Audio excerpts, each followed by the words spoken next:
use POLC free, same for Twitter tag in bit.ly. You can find the wiki page on this, as well as you can find all this for the general wiki at bit.ly/POLC wiki. There's pages for all of the sessions. So I want to go ahead and get started here, and the way I'd like to structure this is to, we're going to have the panelists talk a little bit about their experience for the first 20 or 30 minutes. We'll see how that goes, and then these are all people who have very practical and actually successful experience with doing online collaborative projects. So if you have any ideas or germinating projects, anything like that, that as well as questions, like open it up in the second half and we'll kind of riff from there. So going down, panelists, we're going to have them introduce themselves, and if you could tell us your name, where you are currently, what collaborative projects you've worked on, and then collaborative online turn-ons and turn-ons. All right.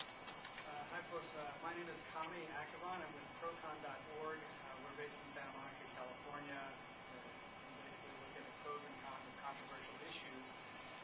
We have 20 different topics that are represented on our sites that we look at in great depth. And the level of our collaboration varies depending on which topic it is.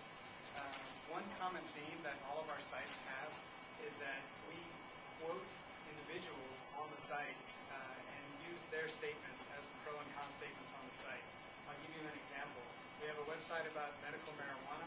If I had a magic print button to print the entire site, it would be somewhere around 4,000 pages. It's roughly 2,000 quotations from different experts, physicians, scientists, government officials, etc. And we create a biography for each person that's quoted on the site. So that way the user can read the statement, determine for themselves whether they think the statement is useful, useless, they agree with it, disagree with it. Then they can find out that person's background, where did they go to school, did they have any affiliations with any partisan organizations. So they sort of determine the person's credibility for themselves. So on the medical marijuana site, we have about 550 of these biographies, and there is some collaboration for us in that production, because in order to find out about a person's background, we have to rely on what we can find ourselves, but without hiring a private investigator, we then have to go to that person and say, this is your biography, this is how we'd like it to appear, do you have anything else to add? And there needs to be some type of incentive for them to want to participate. I've learned that the incentives that work for us is the incentive of having that person see their name in lights. There's a little bit of an ego association to have their name on procon.org. They can have this well-crafted presentation of their life experiences. That's one. And then two is an opportunity or fear factor where they think if they don't participate, then we can just say whatever we want about them. So they feel kind of compelled, like if I don't act now, it will be too late. So I found for us what has worked for the creation of biographies is let that individual or organization know beforehand what it is that we're doing, and then give them an opportunity to edit, amend, etc. But we steer the ship. They can contribute, but we will do what we think is the right thing to do, and then we post. And tell me, in your own personal experience or in your user's experience, what's the quickest way to turn somebody off collaborative? I would say two things. One, if we get information wrong, that is an instant turnoff. If we say that this physician supports medical marijuana, and he says, wait a minute, I've never supported it, how could you possibly say that? Then they will get on our case and, oh, I'm going to tell my attorney, you can't publish this, and it becomes a big thing. It's rare. We usually don't make those kinds of mistakes, but it happens. So that's number one. Number two is if you don't tell people in advance that this information will become public. Last year, we had about 130 million hits to our websites. That translates to somewhere around 5.5 million website sessions. I don't know what that translates into visits or unique visits or all the other types of tracking terminology. That's a lot of people. So as soon as a biography goes online, there's an exposure. So they want to know about it before they're exposed, so they have an opportunity to comment. And I'd say that when we don't do that, then people feel offended by it. It may be the exact same information, they may have nothing to contribute, but if they don't know about it, then they get upset. And we want the collaboration because once that person is on the site, then they sometimes use our biographies as their online business cards. And professors will say, rather than have the university develop a profile for them, they will just say, go to the Procon biography, it's better than anything that you would put together. So you have people that live on the site enough that they come to see this as kind of their primary online option. Correct. Yeah. It is a better biography that you're going to find almost anywhere for a lot of these individuals. Not all of them.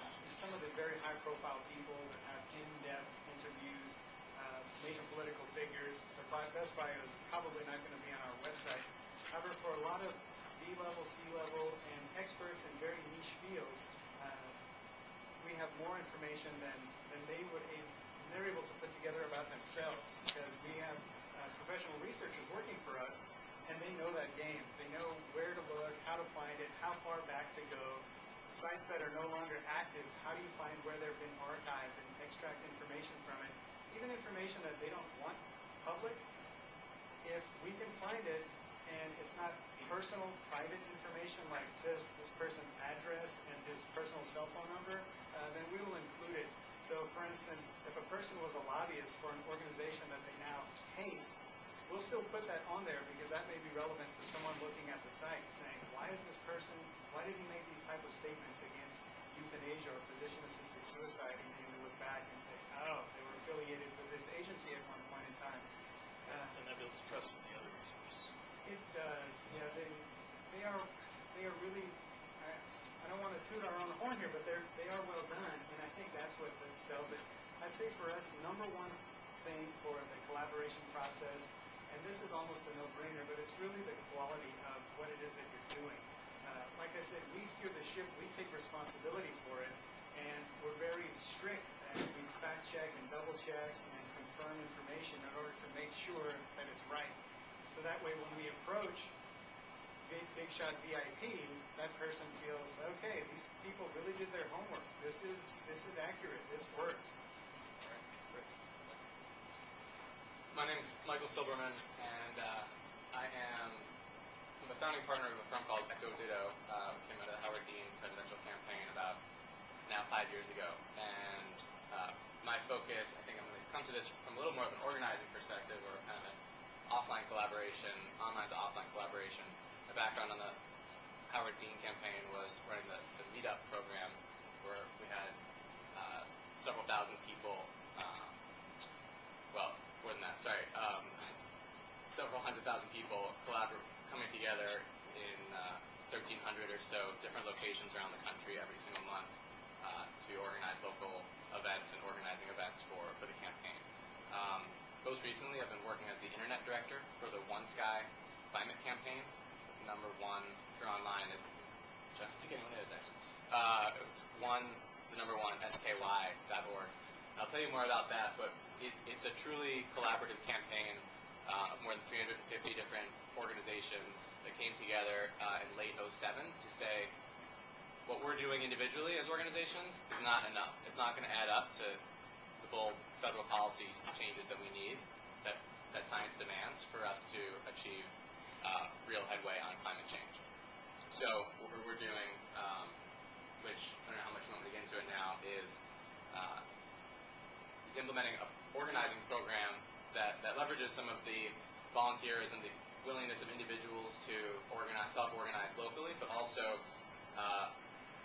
breaks down some of the silos between and among organizations. So it's a program that